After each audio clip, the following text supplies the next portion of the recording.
बहुत ध्यान देना, 3 जगह की भस्म व्यक्ति के जीवन में सफलता दे जाती है।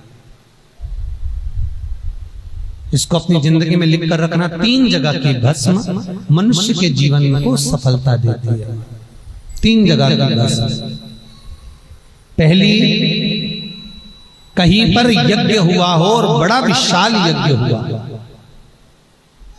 बहुत विशाल, उस यज्ञ के विराम पर जो नारियल का गोला बांधकर पूर्ण आहुति में समर्पित करा जाता है, उस गोले के जल जाने के बाद जो राख तैयार होती है, उसका कालापन जो तैयार होता है, उसको उठाकर ले आए और कपड़े में उसको छान कर राख तैयार कर 3-4 बार छानने के बाद उस भस्म को जो शिवरात्रि के दिन रात के समय 12 बजे से 1 बजे के बीच में शिव जी को समर्पित कर देता है और उस भस्म को उठाकर उसमें घी मिलाकर मस्तक पर तिलक लगाकर चले जाता है, वो जिंदगी में कभी हार नहीं सकता, विजय ही पाकर, उसकी कभी हार नहीं हो सकता।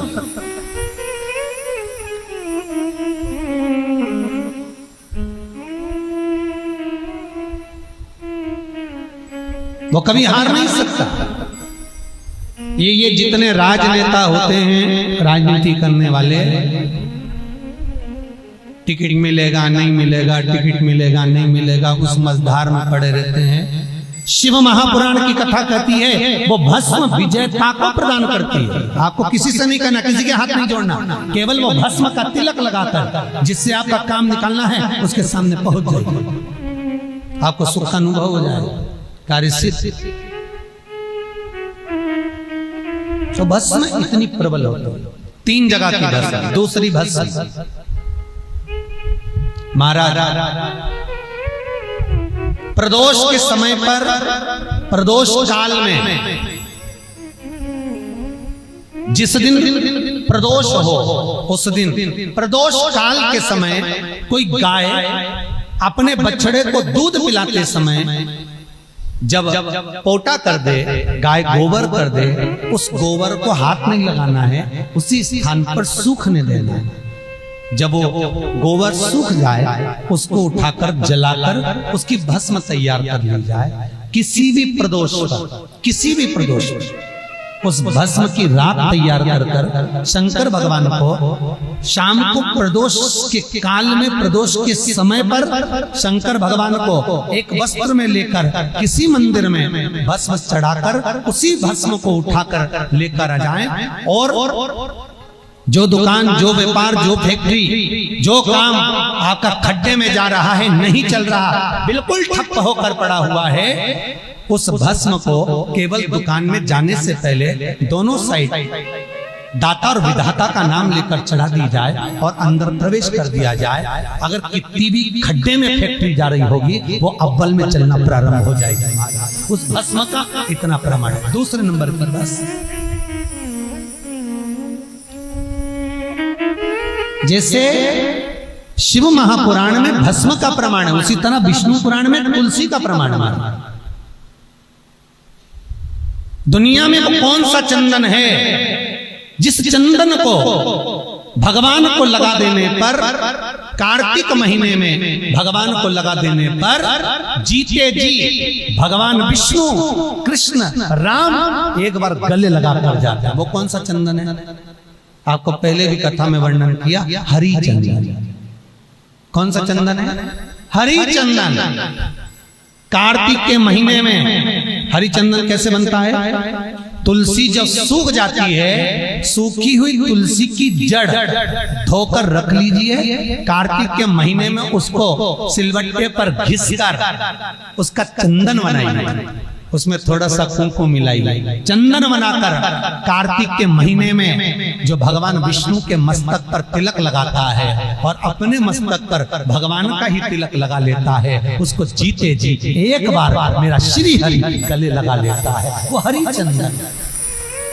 उसी तरह कार्तिक के महीने में सूखी हुई तुलसी की लकड़ी घी में भिगोकर, घी के दिए में घी भरकर जो भगवान के मंदिर में, भगवान श्री हरि के मंदिर में, नारायण राम कृष्ण के मंदिर में दिया जला देता है, उस लकड़ी का उसकी मनोकामना 3 महीने में पूरी हो जाती है महाराज। कार्तिक के महीने में उस तुलसी का इतना महत्व है। तो भस्म और तुलसी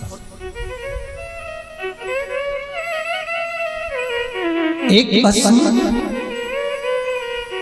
आहुति की, दूसरी भस्म प्रदोष की, तीसरी भस्म। महाराज किसी मंदिर की मूर्ति की प्राण प्रतिष्ठा हो रही है, तीसरी भस्म का प्रमाण देखिए, बड़ा सुंदर है। किसी मंदिर में मूर्ति को प्राण दिए जा रहे हो, प्राण प्रतिष्ठा हो रही है, मूर्ति स्थापित हो रही है, और वहां जो यज्ञ हुआ हो, उस यज्ञ के बाद में पूर्ण विराम पर यज्ञ देवता को एक वस्त्र ओढ़ाया जाता है, लाल वस्त्र। आपने भी देखा होगा, कहीं हवन हुआ होगा तो उस पर लाल वस्त्र घी में भिगोकर मलकर उसको ओढ़ाया जाता है, अग्नि देव। फिर उसके ऊपर दही का प्रक्षालन होता है। तो जो वस्त्र अग्नि देवता को प्राण प्रतिष्ठा के समय पर ओढ़ाया जाता है, उस वस्त्र की कालोच, महाराज वस्त्र की कालोच लेकर आ जाओ। आंवला नवमी के दिन हाथ की अंगुष्ठ भाग और चीटी उंगली, इन दोनों भाग पर वो कालोच लगाकर आंवले के वृक्ष के नीचे आंवला नवमी के दिन अपना पल्लू पसार कर आंवले की जड़ को अपने पल्लू में गिरा लो, और आंवला नवमी के दिन ही वो आंवले की जड़ को गुल्लक में, तिजोरी में, बरकत के स्थान पर रख दो। जिंदगी में कभी संपदा कम नहीं हो सकती, संपदा बढ़ती चली जाती है। संपदा घट नहीं सकती, बढ़ेगी पर घटेगी, कष्ट नहीं आ सकता, रोग बीमारी तकलीफ नहीं आ सकती। तीसरी भस्म का प्रमाण शिव महापुराण की लिंग पुराण में स्पष्ट कहा गया। नर्मदा पुराण, शिव पुराण और लिंग पुराण, तीनों में स्पष्ट है। और एक भस्म चढ़ती है मेरे कालों के काल महाकाल को, भस्म आरती में विश्वनाथ को चढ़ती है महा सुबह मंगला आरती में। बाबा वो एक आनंद है। शंकर को जो चढ़ गया वो करोड़ों का तो हो ही गए, करोड़ों का। चपटी भभूत में है खजाना कुबेर का, जो शिव का हो गया वो करोड़ों का हो गया। सब्सक्राइब करें टोटल भक्ति को। अब हमारे वीडियोस को सबसे पहले देखने के लिए बेल आइकन को दबाना ना भूलें।